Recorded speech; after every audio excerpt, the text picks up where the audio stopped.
Usa ka pulis ang patay human matud pa naunay sa iyang service firearm samtang nag-duty sa Aviation Security Unit Region 10 sa Lagindingan Airport sa Misamis Oriental. Nakaalerto si James Paulo Yap.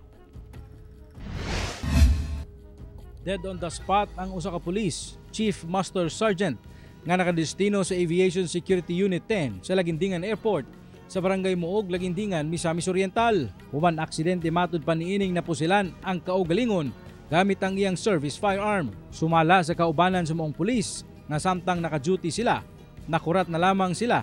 Adunay nadungog nga buto sa pusil.